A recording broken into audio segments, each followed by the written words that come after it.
Assalamualaikum warahmatullahi wabarakatuh. Salam sejahtera untuk kita semua. Om Swastiastu, Namo Buddhaya, salam kebajikan, Rahayu. Bapak Ibu Guru, para kepala sekolah, kepala madrasah, dan kepala PKBM yang saya hormati dan saya banggakan. Setelah menonton video sebelumnya, Bapak Ibu mungkin sudah lebih mantap untuk menerapkan kurikulum Merdeka pada tahun ajaran 2022 ini. Tapi sebelum benar-benar memutuskan, pastikan bahwa Bapak Ibu memahami perubahan apa saja yang harus dilakukan sebagai konsekuensi dari penerapan kurikulum Merdeka. Konsekuensi yang paling penting adalah Bapak Ibu belajar memahami filosofi dan paradigma yang melandasi kurikulum Merdeka dan menerjemahkan kurikulum Merdeka menjadi kurikulum operasional yang sesuai dengan karakteristik masing-masing satuan pendidikan.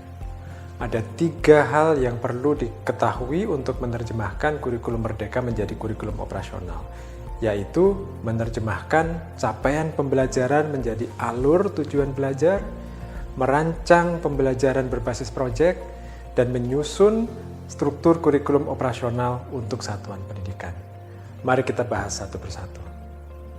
Dalam kurikulum Merdeka, kompetensi yang ingin dibentuk dirumuskan sebagai capaian pembelajaran yang lebih terintegrasi.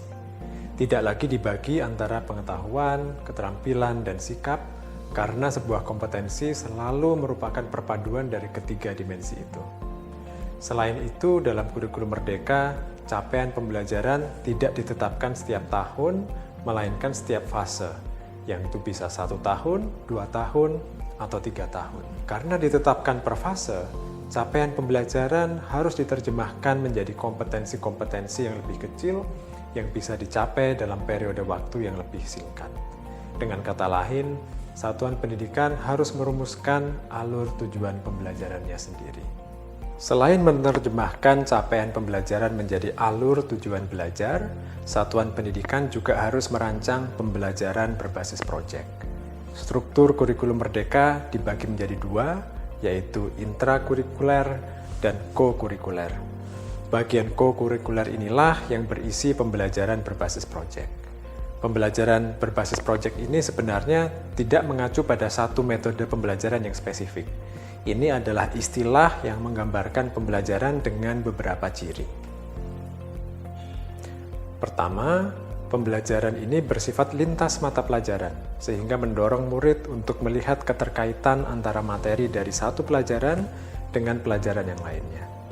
Kedua, pembelajaran berbasis proyek bersifat aplikatif, bukan berbasis buku teks saja, tetapi dirancang untuk menyelesaikan problem, menjawab isu tertentu, atau membuat karya seperti karya seni, pertunjukan, atau produk yang bermakna. Dengan demikian, murid melihat bahwa ilmu pengetahuan bisa relevan bagi kehidupan mereka. Yang ketiga, pembelajaran berbasis proyek dilakukan dalam kelompok. Jadi ini bukan tugas individual. Ini memberi kesempatan belajar bagi murid untuk berkomunikasi, berkolaborasi, termasuk menyelesaikan perbedaan pendapat dan konflik.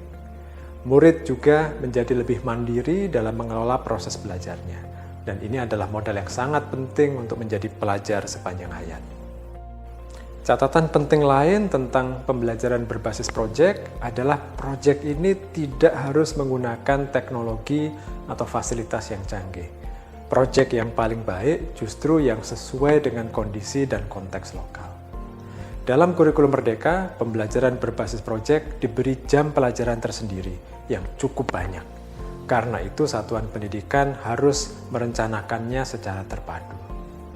Selain membuat alur tujuan pembelajaran dan merancang pembelajaran berbasis proyek, satuan pendidikan juga perlu menyusun struktur kurikulum operasionalnya. Dalam kurikulum Merdeka, jam pelajaran tidak dikunci per minggu, melainkan ditentukan per tahun. Satuan pendidikan perlu memutuskan bagaimana membagi jam pelajaran ini di dalam kurikulum operasionalnya. Apakah mau dibagi rata setiap minggu atau mau mencoba model yang berbeda? Ini tentu harus dirumuskan bersama-sama dengan seluruh guru yang akan menerapkan kurikulum Merdeka.